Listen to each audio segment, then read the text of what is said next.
أما بعد فأعوذ بالله من الشيطان الرجيم بسم الله الرحمن الرحيم يستبشرون بنعمة من الله وفضل وأن الله لا يضيع أجر المؤمنين الذين استجابوا لله والرسول من بعد ما أصابهم الكرب للذين أحسنوا منهم واتقوا أجر عظيم صدق الله العظيم إن الله وملائكته يصلون على النبي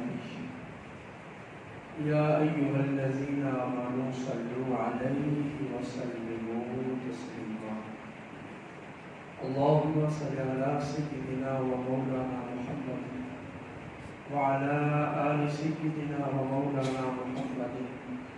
معدن الجود والكرم وآله وبارك وسلم تمام احباب مل کر پڑھیے الصلاۃ والسلام علیک یا سیدی یا رسول اللہ وعلی آلک واصحابک یا سیدی یا حبیب اللہ الصلاۃ والسلام علیک یا سیدی یا نبی اللہ وعلی آلک واصحابک یا سیدی یا نور اللہ الصلاة والسلام عليك يا سيدي يا شفيع المذنبين وعلى آلك وأصحابك يا سيدي يا رحمة للعالمين سورہ آل عمران آیت نمبر 171 یستبشرون وہ خوش ہوتے ہیں بنعمت من اللہ اللہ کی حاصل شدہ نعمت سے اللہ کی طرف سے جو انہیں نعمت ملتی ہے اس پہ وہ خوش ہوتے ہیں وفضل اور اللہ کی طرف سے جو انہیں فضل ملتا ہے اس پر بھی وہ خوش ہوتے ہیں وَأَنَّ اللَّهَ اور اس بات پر بھی وہ خوش ہیں کہ اللہ لا یضیع اجر المؤمنین کسی مومن کا ثواب ضائع نہیں فرماتا کسی مومن کے عمل کا جو اجر ہے وہ اسے ضرور عطا فرماتا ہے غزوہ احد ختم ہوا منافقین کے اعتراضات ہوئے اس کے جواب میں اللہ رب العزت نے شہداء کی زندگی کو بیان کیا کہ شہید زندہ ہیں احیاء عند ربهم یرزقون رب کی بارگاہ میں ہے انہیں رزق ملتا ہے اور اس رزق پر پھر وہ کیا کرتے ہیں یستبشرون وہ خوش ہوتے ہیں بنعمت من اللہ رب کی اس نعمت پر وفضل اور رب کے اس فضل پر وہ خوش ہوتے ہیں اللہ رب العزت نے اپنی نعمت بھی ان کو عطا فرمائی اور اپنا فضل بھی دیا اب ان کی خوشی جب یہ نعمت اور رب کا فضل حاصل کر چکے تو اس نعمت اور فضل کے حاصل ہونے پر تو خوشی ہے ہی ہے لیکن اصل خوشی انہیں یہ ہوتی ہے کہ ان کا جہاد اللہ نے قبول فرما دیا انہوں نے جو اپنی زندگی میں رب کو بن دیکھے رب کی راہ میں جہاد کیا، جو اللہ رسول کی اطاعت بجا لائے، جو عمل انہوں نے کیے، آج جب وہ عمل جنت میں پہنچ کر انہوں نے دیکھیں کہ ان پر اللہ نے ہمیں اتنا فضل بھی عطا کیا، نعمت بھی عطا کی اور قبول فرما لیے، تو وہ اس اپنے کیے پر خوش ہوتے کہ بہت اچھا ہوا جو ہم نے دنیا میں جہاد کیا، اللہ رسول کی اطاعت کی۔ جب اللہ رب العزت کہ ہاں اپنے اعمال کا انہوں نے وزن ملاحظہ کر لیا تو وہ اس پر پھر خوش ہوتے ہیں۔ تو نبی کریم صلی اللہ علیہ وآلہ وسلم نے اپنے صحابہ کو یہ پیغام دیا کہ شہداء جو جنت میں پہنچ گئے، یہ مت سمجھو کہ وہ دنیا کی لذتوں سے محروم ہو گئے، دنیا کی رنگینیاں ان سے علیحدہ ہو گئی، دنیا کی چمک دمک سے وہ کٹ گئے، اب وہ تاریکی میں ہم نے ان کو قبر میں دفن کر دیا، وہ اندھیرے میں ہیں، وحشت میں۔ فرمایا نہیں، یستبشرون، وہ تو جشن منا رہے ہیں، خوش ہو رہے ہیں۔ اور یستبشرون پہلے مضارع ہے جو حال اور مستقبل دونوں پر دلالت کرتا ہے، یعنی کہ وہ ہمیشہ ہمیشہ خوش ہوتے رہیں گے اللہ کی اس نعمت پر اور اس فضل پر۔ شہید تو 1500 سال پہلے ہوئے، آج بھی وہ شہید جنت میں رب کی بارگاہ میں جشن منا رہے ہیں، خوش ہیں۔ تو ان کی خوشی، ان کی مسرت اور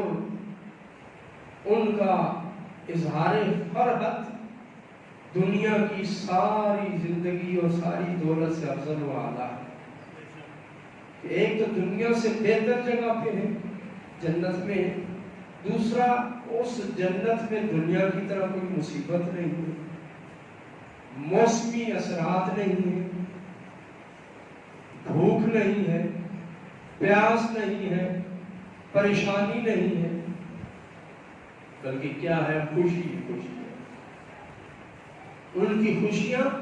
دوبارہ ہو رہی ہیں۔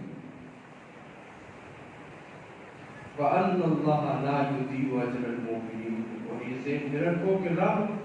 مومنین کا اجر ضائع نہیں فرماتا، مومنوں کا اجر ضائع نہیں ہوتا۔ مومن اس دنیا میں جہاد کرے، رب اسے غازی بنا دے، پھر بھی اجر عطا فرماتا ہے، اور اگر شہید ہو جائے، قبر میں چلا جائے، پھر بھی اسے اجر ملتا ہے، کسی صورت اس کا اجر ضائع نہیں ہوتا۔ الذین استجابوا للہ والرسول، اب شہداء کا معاملہ بیان ہو چکا۔ غزوہ احد میں جو شہید ہوئے جنت میں خوشیاں منا رہے ہیں، وہاں ان کی محفلیں سجتی ہیں، رونقیں دوبالا ہوتی ہیں، اور خوف اور حزن ان کا زائل ہو گیا۔ اب وہ بار بار اسی خواہش ہوتے ہیں ہم پھر اس دنیا میں جائیں، کہ دنیا کے احوال کو ملاحظہ کرتے ہیں، دیکھتے ہیں۔ نبی پاک صاحب اللہ صلی اللہ علیہ وآلہ وسلم نے جب بدر کے جنگ کے بعد ایک کنواں تھا، اس کے اندر کافروں کی لاشیں پھینکی، تو انہیں مخاطب ہو کے فرمایا کیا تم نے اپنے رب کا وعدہ دیکھ لیا ہے؟ حضرت عمر نے کہا یا رسول اللہ صلی اللہ علیہ وسلم، یہ تو مردوں کو آپ پکار رہے ہیں، مردوں کو سنا رہے ہیں، یہ تو مردے پڑے ہیں، آپ ان سے بات کر رہے ہیں۔ تو حضور نبی پاک صاحب صلی اللہ علیہ وسلم نے فرمایا ما انتم باسمع منہم، اے میرے صحابہ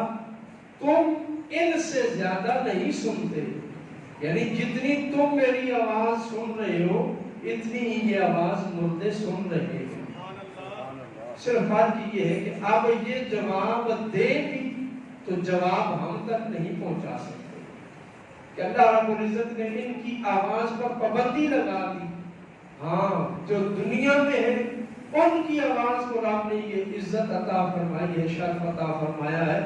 کہ وہ مردے کو جا کے سلام کریں گے تو وہ مردہ سلام سنے گا اور جواب بھی دے گا, لیکن اس کی آواز دنیا میں نہیں آ سکتی.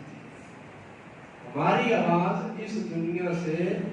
قبر میں عالم برزخ میں جاتی ہے. یہ ہم اہل ایمان کا اللہ رب العزت نے اکرام فرمایا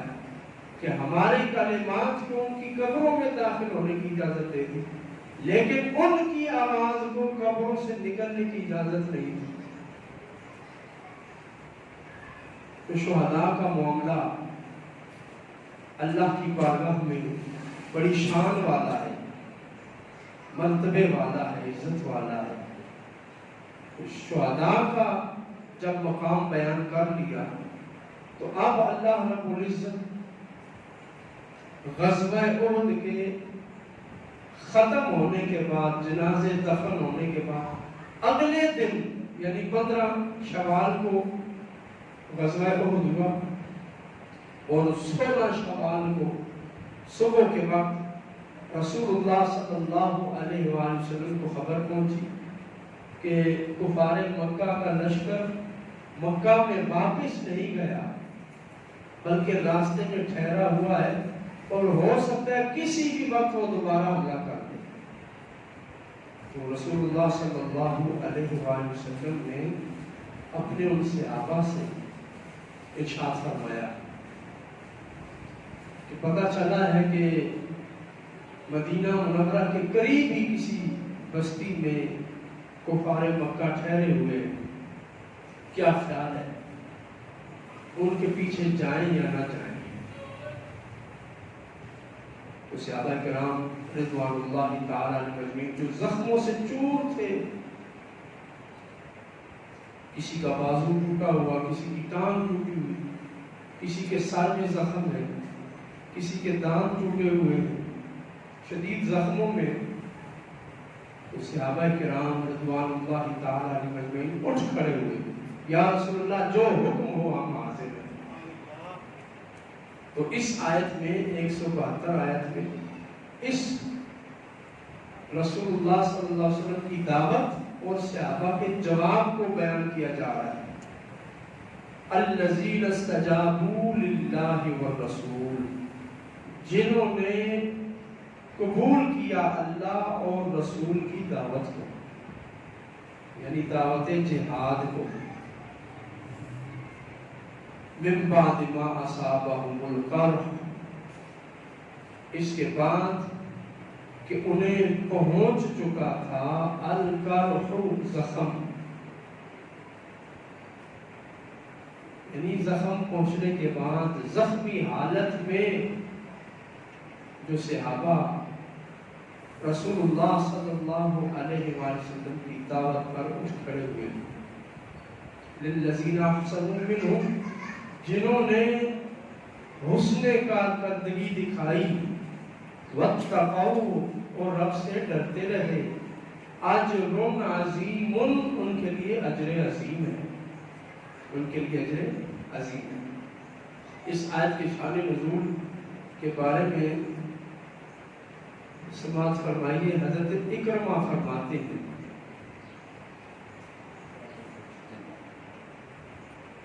حضرت اکرمہ فرماتے ہیں کان یوم احد السبت للنصف من شعبان, ہفتے کا دن تھا اور 15 شعبان کی تاریخ تھی.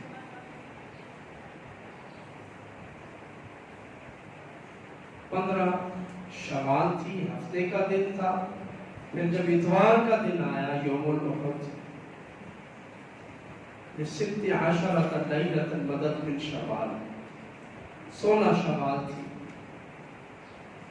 اذن مؤذن رسول اللہ صلی اللہ علیہ وسلم فی الناس بطلب العدو, دشمن کا تعاقب کرنے کا اعلان ہو گیا رسول اللہ کے مؤذن نے اذان دی. اس اذان سے مراد اعلان ہے، اذان جہاد، اعلان جہاد کہ دشمن کا تعاقب کرنا ہے. اعلان ہوا اور اس میں یہ خاص اعلان ہوا اذن مؤذنہ ان لا یخرجن معنا احد الا من حضر یومنا بالامس. تعاقب کے لیے جانا ہے لیکن صرف وہی لوگ اس تعاقب میں ہمارے ساتھ جا سکتے ہیں جو کل جنگ میں شریک تھے. فکلمہ جابر بن عبداللہ بن عمرو بن حرام. تو حضرت جابر بن عبداللہ بن عمرو بن حرام کھڑے ہوئے، حضور کی بارگاہ میں آئے اور عرض کی یا رسول اللہ صلی اللہ علیہ وسلم ان ابی کان خلفنی علی اخوات لی سبع. میرے 7 بھائی ہیں اور میں 8واں ہوں. میرے باپ نے خود تو کل جنگ میں شرکت کی لیکن مجھے گھر چھوڑ گیا، باقی بھائی چھوٹے تھے. وقال علی، اور مجھے یہ کہا انه لا ينبغي لي ولا لك ان تترك هؤلاء النسوة لا رجل فيهم. یا رسول اللہ صلی اللہ علیہ وسلم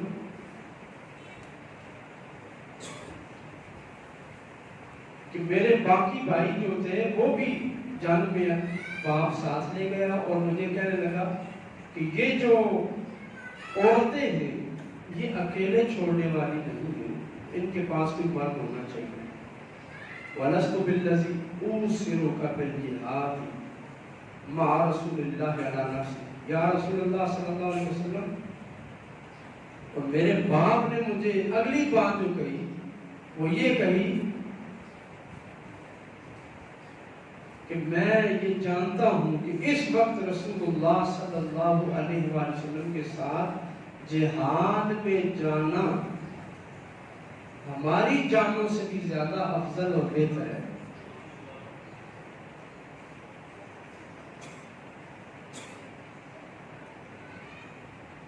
تو اس لیے تم یہ ذہن میں رکھو کہ وہاں جانا اگرچہ بہتر ہے لیکن یہ عورتیں ہیں، تمہاری بہنیں ہیں، گھر والیاں ہیں، تو ان کے پاس پھر کون ہوگا،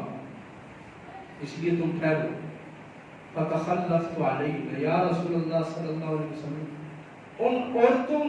کی نگرانی کے لیے میرے باپ نے مجھے چھوڑا، یہ بھی شریف فریضہ تھا، تو اس لیے میں پیچھے رہ گیا. وگرنہ مجھے اپنی جان کی کوئی پرواہ نہیں تھی کہ میں جان بچانے کے لیے رہا. میرے باپ سے آپ پوچھ سکتے ہیں. تو رسول اللہ صلی اللہ علیہ وآلہ وسلم نے حضرت جابر بن عبداللہ کو ساتھ جانے کی اجازت عطا فرما دی اور آقا کریم علیہ الصلوۃ والسلام دشمن کے تعاقب میں نکلے. اور اس لیے نکلے کہ دشمن پر ہیبت طاری ہو، دشمن خوف زدہ ہو، دشمن خوف زدہ ہو، اسے ڈرا کے رکھا جائے اور اسے یہ احساس دلایا جائے کہ مسلمان کمزور نہیں ہے،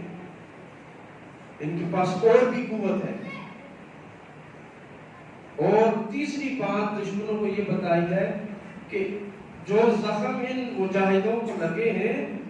ان زخموں نے مجاہدوں کے حوصلے پست نہیں کیے، یہ بڑے قوی الجثہ ہیں، عظیم الہیبت ہیں، یہ صحابہ کرام ہیں، یہ رسول اللہ صلی اللہ علیہ وآلہ وسلم کی جانثار ہیں. دشمن پر روک ڈالنے کے لیے حضور علیہ الصلوۃ والسلام لشکر کے پیچھے چلے، یعنی لشکر رسول اللہ صلی اللہ علیہ وآلہ وسلم نے دشمنوں کے تعاقب میں کھڑا کیا اور اس سے ساتھ لے کے گئے. وجہ کیا تھی کہ دشمن پر ہیبت رہے، جو دشمن ہے اس پہ ہمارا خوف قائم رہے اور دشمن مرعوب ہو کر رہے، ڈر کے رہے. یہ نبی کریم صلی اللہ علیہ وآلہ وسلم کی دینی جنگی محاذ کا ایک اصول ہے کہ دشمن پہ خوف رہنا چاہیے. نہ کہ مسلمان کو اپنے اوپر خوف طاری کر لینا چاہیے۔ حضرت عائشہ بنت عثمان کے غلام حضرت ابو صائب فرماتے ہیں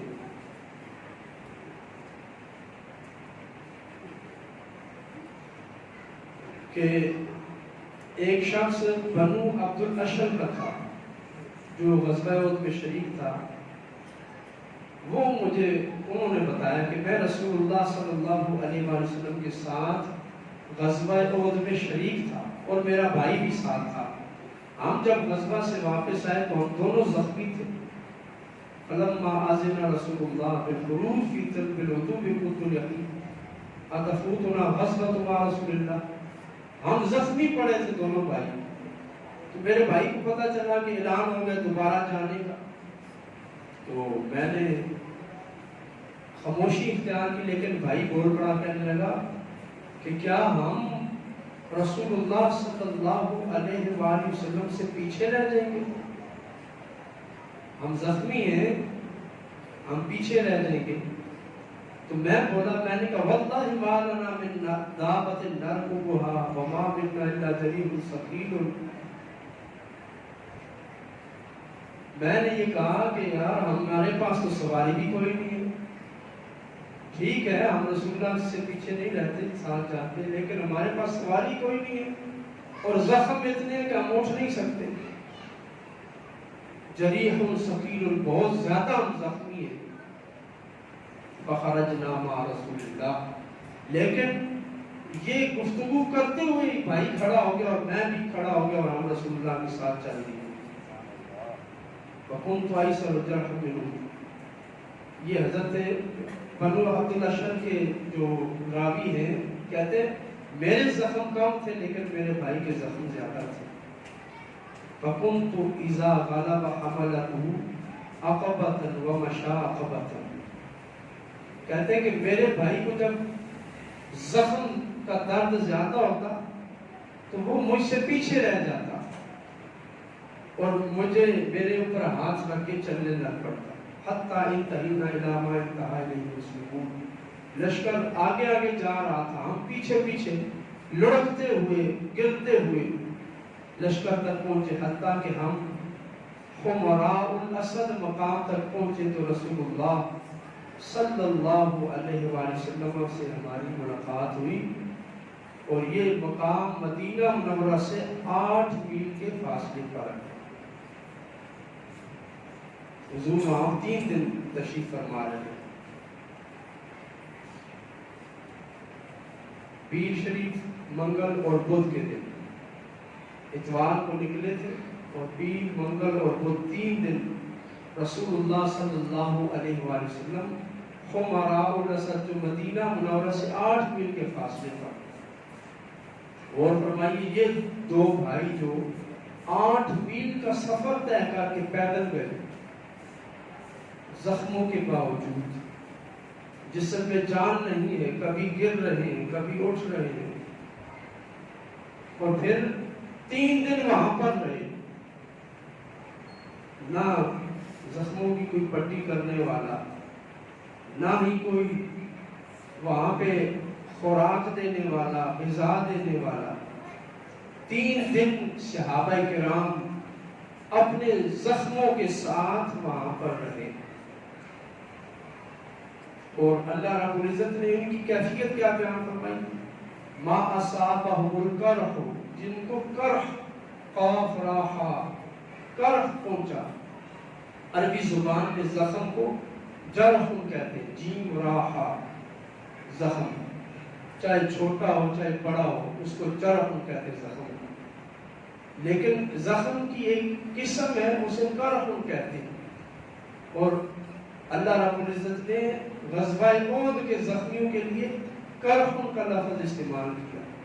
قرح اس زخم کو کہتے ہیں، جرح اور قرح میں فرق یہ ہے کہ جرح صرف زخم اور قرح وہ زخم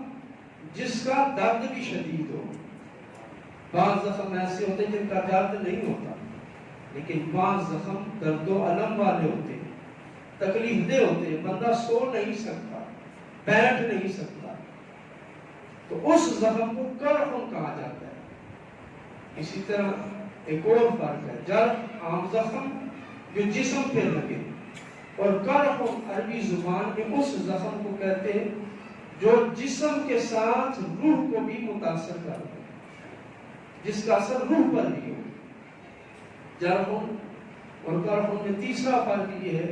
کہ جرح عام زخم کو کہتے ہیں جو تھوڑے دنوں میں ختم ہو جائے، لیکن کرخن وہ زخم جو ٹھیک ہونے میں زیادہ مدت لے، بلکہ جو زخم جان لیوا ثابت ہو اس زخم کو کرخن کہتے ہیں، کہ جس زخم میں بندہ فوت ہو جائے، بچ نہ سکے، ایسے زخم کو کرخن کہتے ہیں۔ تو غور فرمائیے، اللہ رب العزت نے اس ایک لفظ میں صحابہ کرام رضوان اللہ تعالی علیہ مجمعین کی شان کو بیان کر دیا کہ ان کے زخم کوئی معمولی نہیں تھے، بہت بڑے بڑے زخم انہیں لگے ہوئے تھے، روح اور جسم کو چھلنی کر دینے والے زخم اور کبھی ٹھیک نہ ہونے والے زخم۔ غور فرمائیے، پیچھے بیان ہوا کہ رسول اللہ صلی اللہ علیہ وآلہ وسلم کو بھی اس غزوہ احد میں زخم پہنچا کہ آپ کے دندان مبارک میں نیزہ لگا، اور اس سے کیا ہوا کہ زخم دونوں دانتوں میں بن گیا اور دونوں دانتوں کے تھوڑے تھوڑے سے ٹوٹ گئے اور خون بہنے لگا، اور رسول اللہ صلی اللہ علیہ وآلہ وسلم کی داڑھی مبارک اس خون سے تار ہو گئی۔ جب حضور کو اتنا زخم لگا تو صحابہ کرام رضوان اللہ تعالی علیہ مجمعین کے زخموں کا کیا بیان ہوگا۔ اس غزوہ میں حضرت حمزہ شہید ہوئے، اور ان کے زخم کتنے تھے کہ ان کے جسم کے ٹکڑے ٹکڑے ہو گئے، کوئی حصہ زخموں سے خالی نہیں تھا۔ تو غزوہ احد ہوا 15 شوال کو، 16 شوال کو اگلے ہی دن رسول اللہ صلی اللہ علیہ وآلہ وسلم نے صحابہ سے کہا کہ دشمن کا تعاقب کرنا ہے تو وہ زخمی صحابہ جن کے زخموں کے ٹھیک ہونے کے لیے بھی مدت دراز چاہیے تھی اور اس وقت علاج کی سہولتیں بھی نہیں تھی، اپنے زخموں کے باوجود اگر چاہتے تو بہانہ کر سکتے تھے، اور عذر بھی معقول تھا، شرعی طور پر معذور تھے کہ گھر میں بیٹھ جاتے، لیکن جب اللہ رسول کی طرف سے دعوت جہاد آ گئی تو پھر وہ اپنے زخموں کو لے کر اللہ کی بارگاہ میں پیش ہو گئے،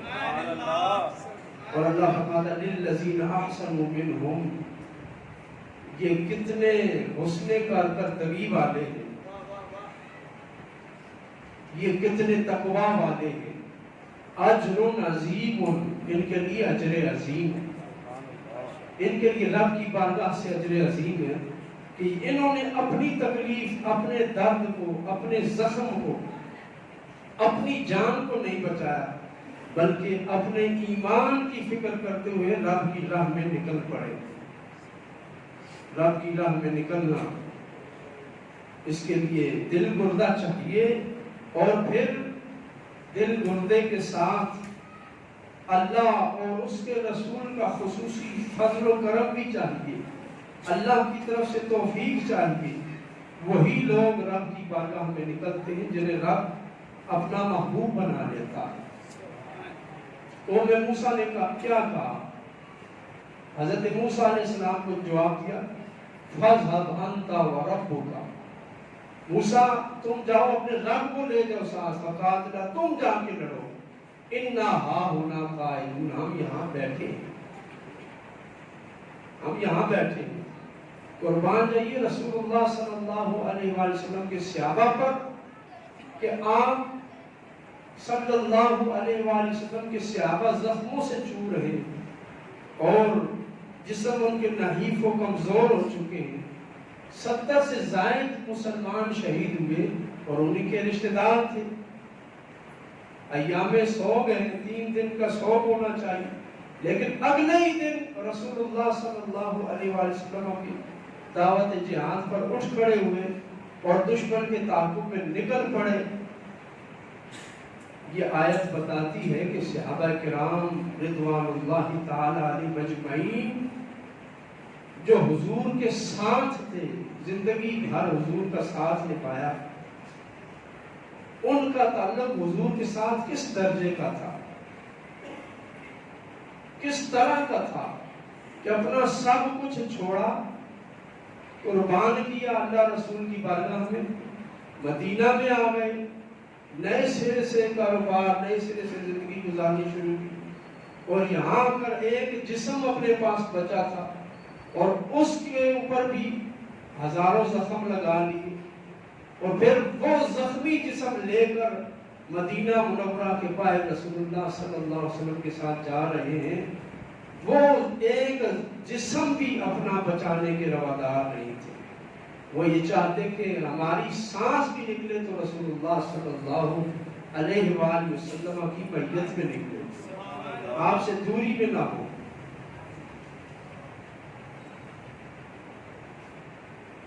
تو رسول اللہ صلی اللہ علیہ وآلہ وسلم نے جہاد کا یہ اعلیٰ ترین نمونہ پیش کیا کہ مومن جہاد کے لیے اس حد تک چلا جائے کہ پاس کچھ بھی نہ ہو پھر بھی اللہ رسول کی بارگاہ میں حاضر ہو جائے۔ صحابی حاضر ہوئے، یا رسول اللہ میرے پاس تو تلوار تھی وہ ٹوٹ گئی، حضور نے کھجور کی شاخ پکڑائی، اس کے ساتھ لڑو۔ حالانکہ کھجور کی شاخ لڑنے کے قابل نہیں ہوتی، ماری جائے تو وہ ٹیڑھی ہو جاتی ہے، بائنڈ ہو جاتی ہے،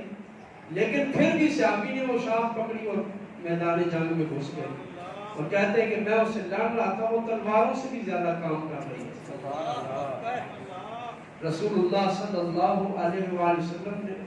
وہ شاخ پکڑائی صحابی کو، یہ حضور کا معجزہ ہے، لیکن اس شاخ کو جب صحابی نے پکڑا اور اس کے ساتھ چلائی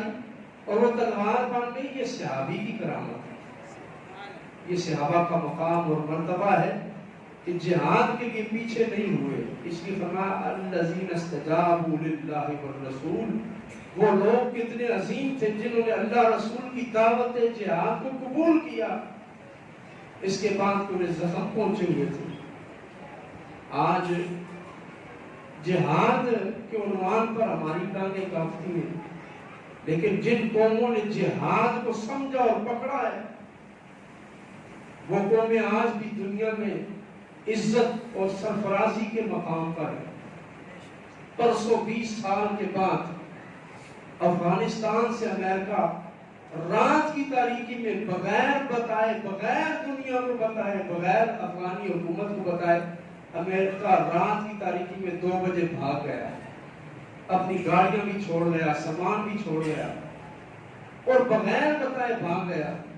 اور سانس لیا پاکستان کے کراچی ایئرپورٹ پہ آ کر۔ اور ادھر افغانستان میں جو شہید ہوئے ان کے وارث آج آدھے سے زیادہ، یعنی 350 میں سے 280 ضلع افغان طالبان نے فتح کر لیے اور ان پر اپنی حکومت قائم کر دی ہے۔ اگر امریکہ جیسی سپر پاور طاقت افغانستان میں 20 سال رہی اور پھر آخر دم دبا کر بھاگنے پر مجبور ہو گئی، تو پھر سمجھنا چاہیے کہ اس کے پیچھے جہاد ہے۔ جس قوم نے جہاد پکڑا وہ پھر نہ امریکہ سے ڈر سکا، نہ روس سے ڈر سکا، اور اس کو اللہ نے سرخروئی عطا فرمائی۔ اسی لیے اقبال نے کہا تھا افغان باقی کوہسار باقی، الحکم للہ الملک للہ، کہ افغان قوم جو ہے یہ جب تک باقی ہے اللہ کی حکومت باقی ہے، اور الحکم للہ اللہ کی حکومت باقی ہے، الملک للہ اللہ کی ملکیت بھی باقی ہے۔ یعنی افغان قوم کی بنیاد جہاد پر ہے۔ اقبال نے ویسے ہی نہیں کہہ دیا، اس قوم کو سمجھا کہ وہ قوم جہاد پرست ہے، اسلام کا جو نظریہ جہاد ہے۔ اور آج دنیا کہہ رہی ہے اگر افغانیوں کے پاس، ان طالبان کے پاس پورے افغانستان میں پھرنے کے لیے پیٹرول ان کی گاڑیوں میں پورا ہو گیا تو یہ افغانستان کی حدود بھی کراس کر جائیں گے، یہ صرف افغانستان میں نہیں رہیں گے، جب انہوں نے سرحد سے فوجی بھگائے افغان حکومت کے تو وہ پاکستانی علاقے میں آ گئے اور یہاں کر انہوں نے پناہ لی۔ یہ تو افغان طالبان کی مہربانی ہے کہ اٹک پل تک نہیں آ گئے، وگرنہ ہمیں اس دن سے ڈرنا چاہیے کہ جہاد سے منہ موڑنے کی وجہ سے آج ہم نے بنگلہ دیش بھی کھو دیا اور کشمیر بھی ہم نے ہندو کے آگے فروخت کر دیا۔ کہیں یہ نہ ہو کہ بلوچستان اور یہ پاکستان کی اس عظیم نعمت سے بھی ہم محروم ہو جائیں۔ مالک کائنات ہمیں جہاد کی عظمت کو سمجھنے کی توفیق عطا فرمائے۔